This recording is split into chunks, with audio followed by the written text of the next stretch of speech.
నమస్తే అండి. రాధామురళి ఛానల్కి స్వాగతం అండి. ఓం శ్రీ మహాగణాధిపతయ నమః. ఓం శ్రీ గురుభ్యో నమః. ఓం సరస్వత్యై నమః. శ్రీమాతయే నమః. సౌందర్యలహరి 21 నుంచి 25వ శ్లోకం వరకునండి. తటిల్లేఖా తన్వీం తపన శశి వైశ్వానరమయీం నిషన్నాం షణ్ణామప్యుపరి కమలానాం తవ కలాం మహాపద్మాటవ్యాం మృదితమలమాయేన మనసా మహాంతః పశ్యంతః దధతి పరమానందలహరీం భవాని త్వం దాసే మయి వితరదృష్టిం సకరుణా ఇతి స్తోతుం వాంఛన్ కథయతి భవాని త్వం ఇతి యః తదైవ త్వం తస్మై దిశసి నిజ సాయుజ్య పదవీం ముకుంద బ్రహ్మేంద్ర స్ఫుటమకుట నీరాజిత పదాం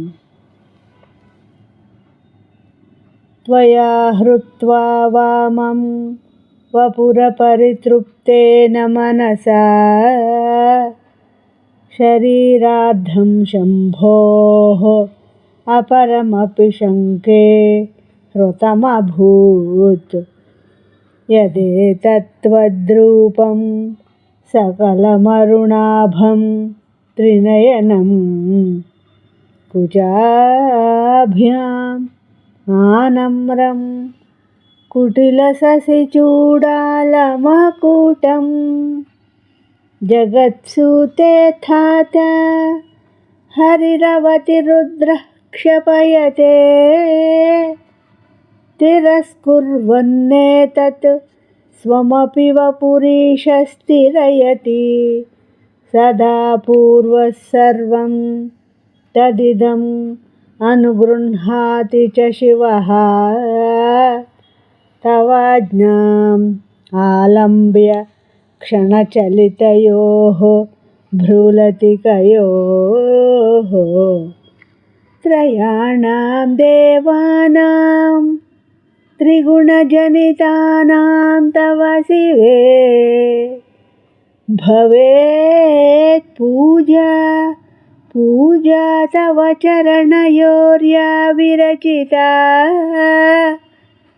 తథా హి త్వత్పాదోద్వహన మణిపీఠస్య నికటే స్థితా హ్యేతే శశ్వత్ ముకుళితకరోత్తం సమకుటాః. నా ఈ శ్లోకాలు మీకు నచ్చినట్లయితే లైక్ చేయండి, షేర్ చేయండి, సబ్స్క్రైబ్ చేయండి. మీ రాధ.